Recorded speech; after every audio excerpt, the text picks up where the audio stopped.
Hey folks, what's going on? Pruitt here. Hope you're doing well. I'm unbelievable as always, and this is a pretty special day to me. It is the 30th day of my 30 days and 30 photos photography challenge featuring my DSLR.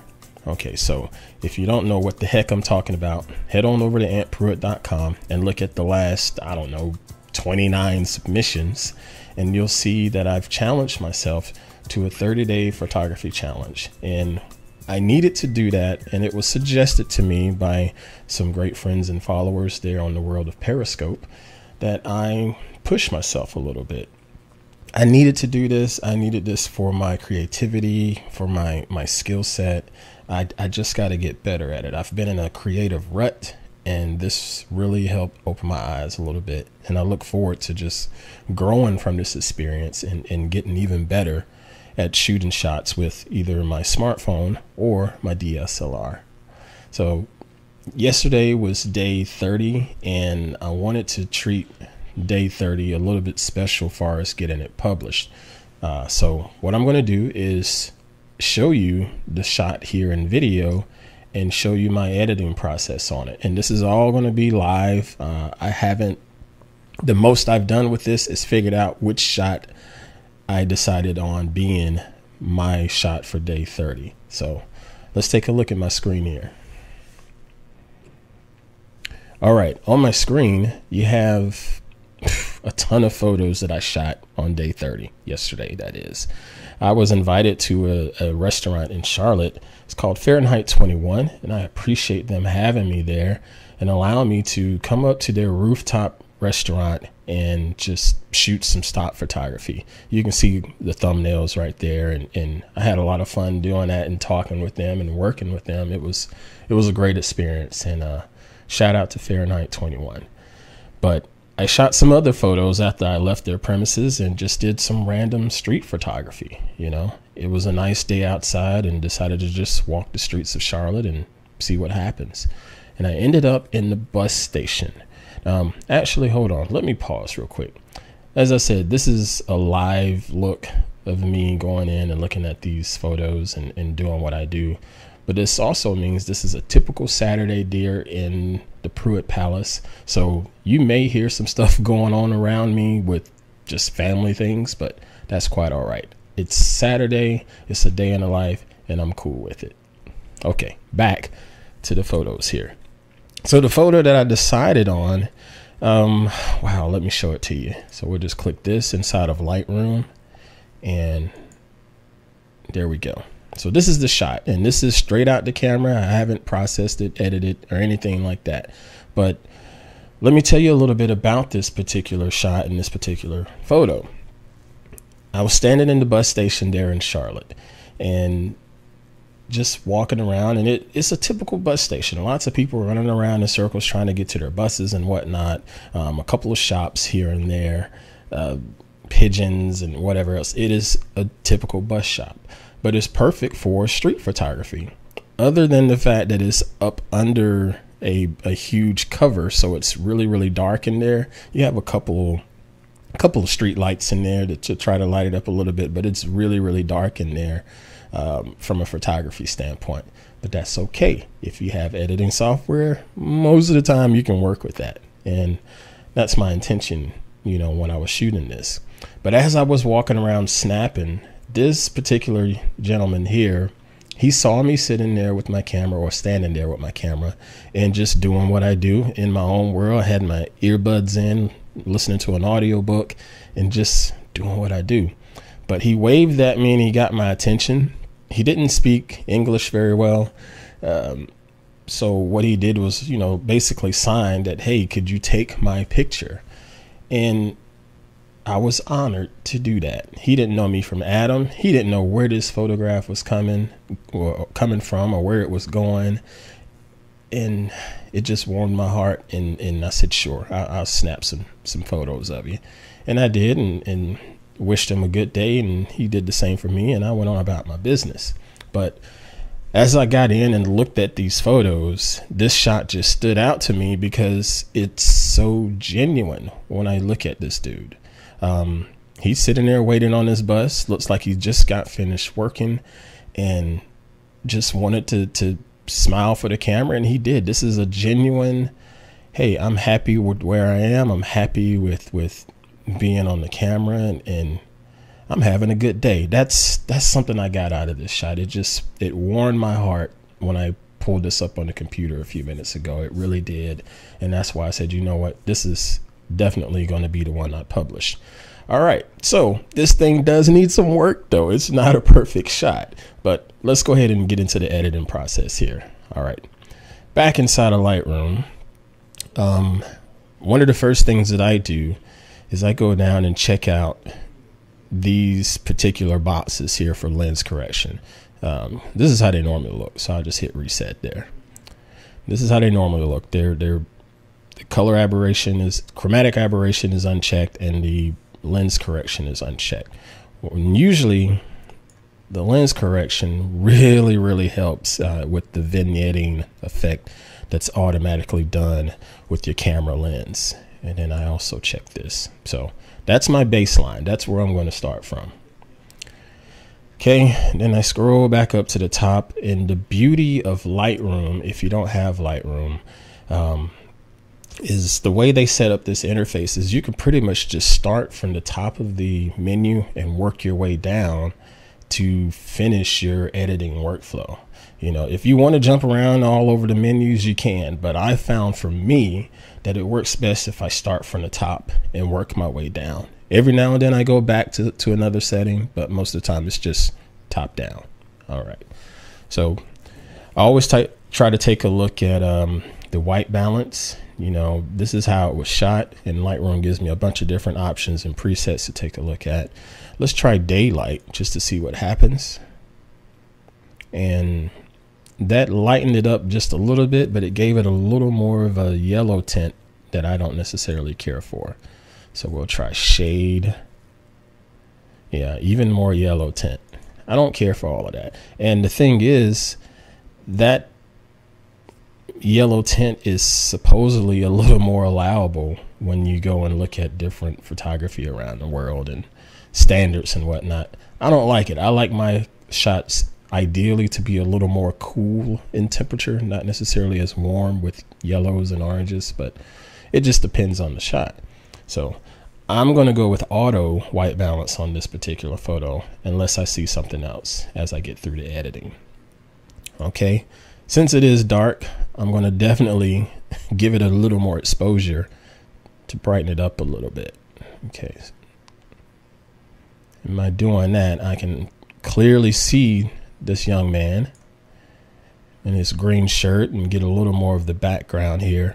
I had my f-stop down to, looks like 5.6, the aperture that is, and I don't think it did a good job here. I wish that I was able to get more of a blurred background for this particular photo, but then again, that would make it more of a portrait instead of I can't talk.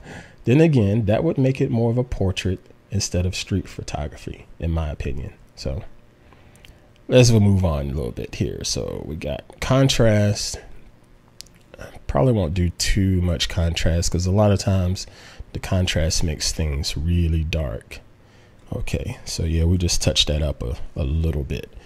Now, when it gets down to far as lights and blacks and highlights and shadows, I typically start with black first, and I always ramp it all the way up, and then I ramp the whites all the way down just to see how that looks. And nope, I don't like that.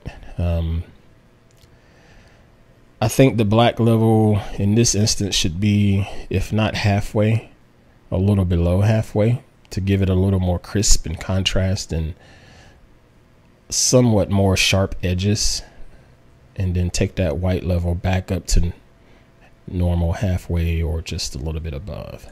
All right, because see right now I have this shadow on him. I think that's a little too harsh, so let's take that up a little more. Okay, and then I work my way back to the actual shadows or fill light. I believe this is called fill light, and I increase that. Yeah, so now you see the shadow on his forehead is not as harsh. Okay. But that also brought out the details of his bag here. See, let me show you what happens if I take it all the way down. See, when I take it all the way down, all this looks like is just a black plop or mass or something. Who knows what that is? But adding that fill light here, or shadow adjustment, it brings that bag out a little more, and it takes that shadow to be a little less intense on his forehead from his hat.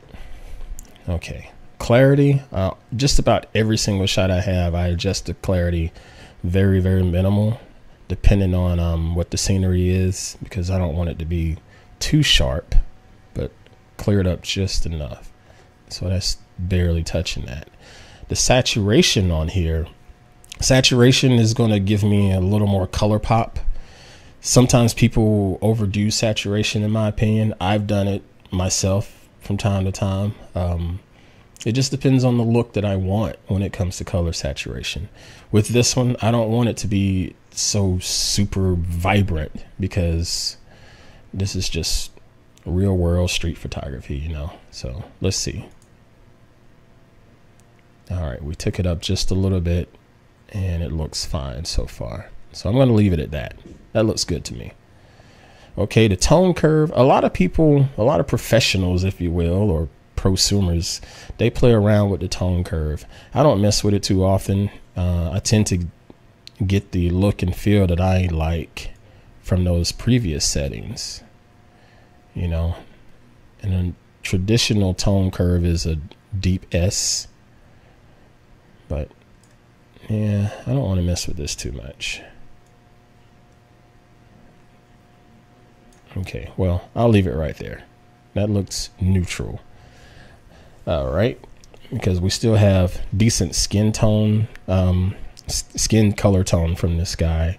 The shadow still looks pretty good. You can even see that the strands of hair on his head, and I like that. All right, so let's continue on. All right, so we get to luminance, saturation, and hue. I don't think I'll need it for this particular shot because it's not a lot going on. I particularly use this area to help clean up some of the grain that some colors will have. For instance, if I look at the green levels here, watch what's going to happen to his shirt. So let's decrease it. You know, and it took that green down to a little bit darker. I don't like that. But if I take it up a little high, see, now it looks a little blown out and washed out and totally fake. So let's just leave it the way it was because it looked fine. All right. Split toning, not needed for this particular shot. That's another style that people use. I hardly ever do split toning because it's very hard, but I'll get there one day. Sharpening, that'll give it a little more focus. And I love how you get these example windows inside of Lightroom right there, even though that's really, really zoomed in. Let's see, we'll sharpen it just a touch. And if I want, I could take a look on the screen and zoom in closer on him. And as I'm zoomed in, you can see that it's a little grainy, especially around his eyes. It didn't give a really sharp focus there. So if I want to increase it some, I can. But I'm only going to increase it just a little bit because, again, that's just a zoomed in view of the shot. Most people aren't going to zoom in on your photo that closely most of the time. So we'll keep it like that. And to finish off the fine tuning, noise reduction. Noise reduction is going to help that grainy looking spot on the spots on this shot that, you know, like right here. All of this in the background, it's not smoothed out, and that's zoomed in. Sometimes you'll see those little grainy spots in a shot that's zoomed out like this. And currently I don't see too much of it. Maybe back here a little bit because that's out of focus, which is fine. It shouldn't be in focus, but I'll just give it just a touch of noise reduction to see.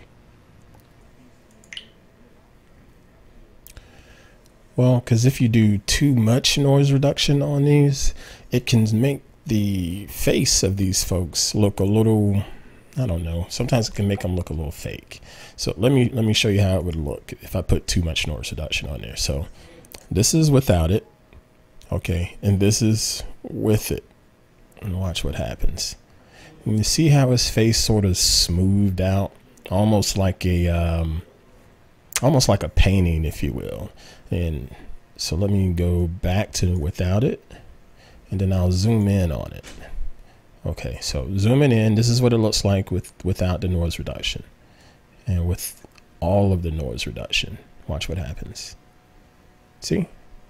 And you can use noise reduction, you know, to your own liking and taste. Me, I'm just going to give it, you know, just a touch of noise reduction. Not too much.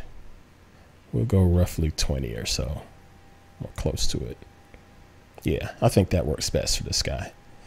All right, so we're pretty much done with this shot, guys. Now, there's the whole aspect of doing vignetting and things like that. That's totally up to you. I'm going to play around with it just to see what I like, because doing a vignette really highlights the subject at hand, you know. And if I do it too much, you know, it looks really, really cheesy. But just a touch might be okay.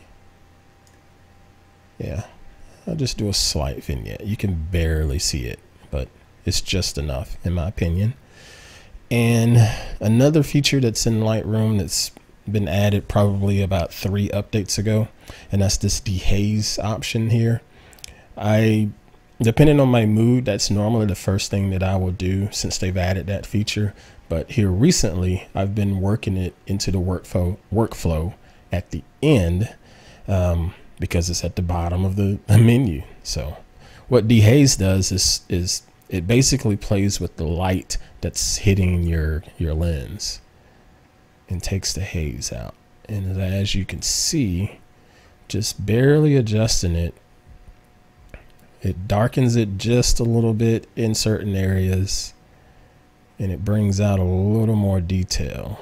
So if I take it all the way back the other way, you see how hazy it looks, almost like shooting through a cloud or a fog or something.